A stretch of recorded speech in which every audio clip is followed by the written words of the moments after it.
Hai, Assalamualaikum warahmatullahi wabarakatuh. Saya Rafizi Yusof, bertemu lagi dalam YouTube channel saya, Inspirasi Rafizi. Baik tuan-puan, apa yang kita lihat sekarang adalah batang tebu hitam yang mana saya dah ambil dan asingkan sewaktu saya membuat pembersihan di kebun tebu saya tadi. Okey tuan-puan, apa yang sedang saya tunjuk ni adalah kebun tebu saya, yang mana sekarang ni kebun tebu saya dalam proses pembersihan. Dah agak semak dah banyak lah, dah lama saya tinggalkan, dah banyak bulan dah. So sekarang saya dalam proses pembersihan. Jadi yang mana batang-batang tebu yang sedia ada yang masih boleh dijadikan anak benih, saya asingkan. Seperti yang saya tunjukkan tadi, saya akan pilih dan jadikan keratan yang pendek, lebih kurang dalam sekaki lebih sikit, untuk dijadikan benih yang akan ditanam di dalam lubang.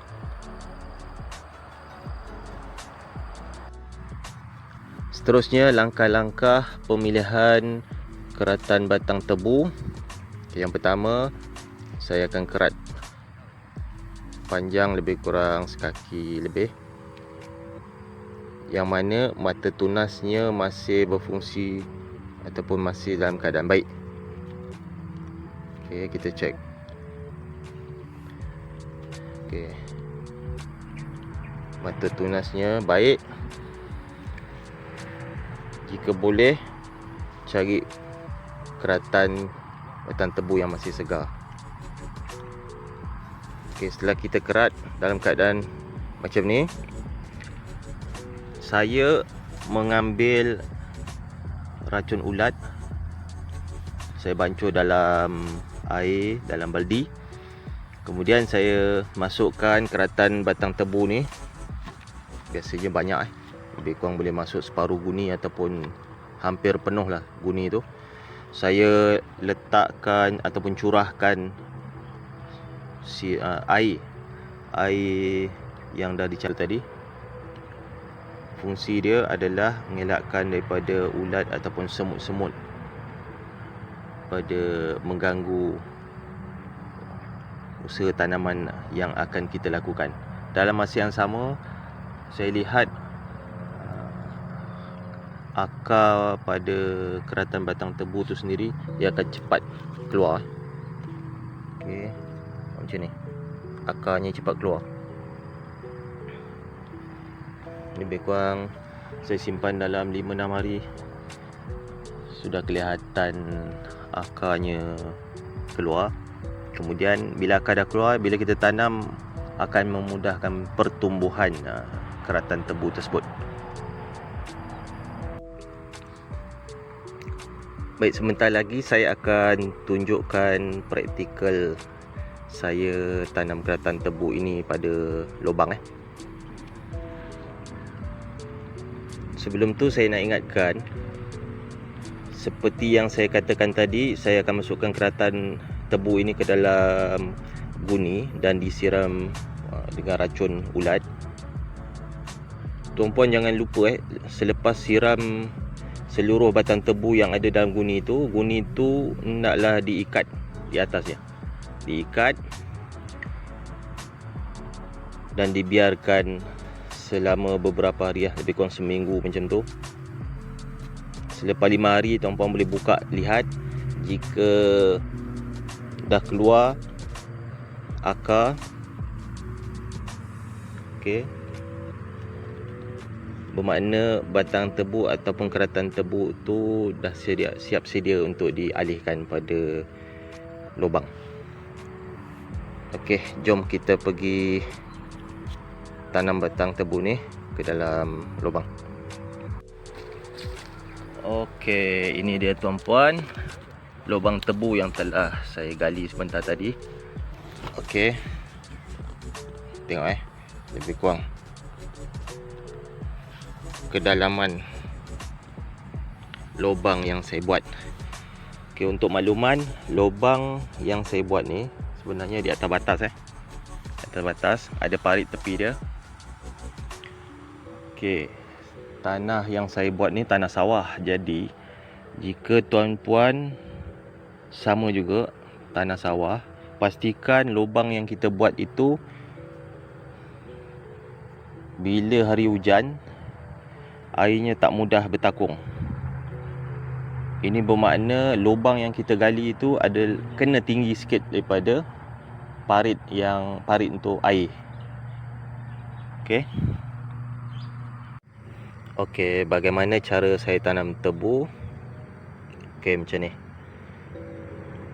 Keadaan batang tebu tu saya rebahkan. Okey, saya tanam batang tebu tu dalam keadaan rebah, yang mana tunas tebu tu sendiri berada di kiri dan kanan. Kiri dan kanan. Okey, posisi batang tebu tu. Okey, saya lihat di mana tunasnya, kiri dan kanan. Okey. Saya rebahkan dalam lubang. Okey.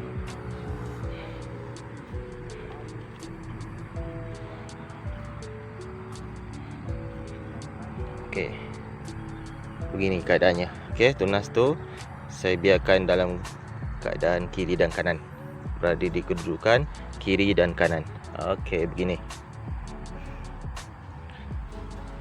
Okey. Bila dah ada dalam kedudukan macam ni, jika kita nak letakkan racun ulat pun boleh. Okey. Pada saya memadai, saya gunakan tanah yang sedia ada saja. Okey. Untuk saya tutup batang tebu yang saya tanam ini. Okey. Kita nampakkan sedikit batang tebu tu. Jangan kita tutup sepenuhnya, ataupun kita tutup tanah dengan tebal. Biarkan sedikit, nampak sedikit. Okey, kita tekan-tekan sikit.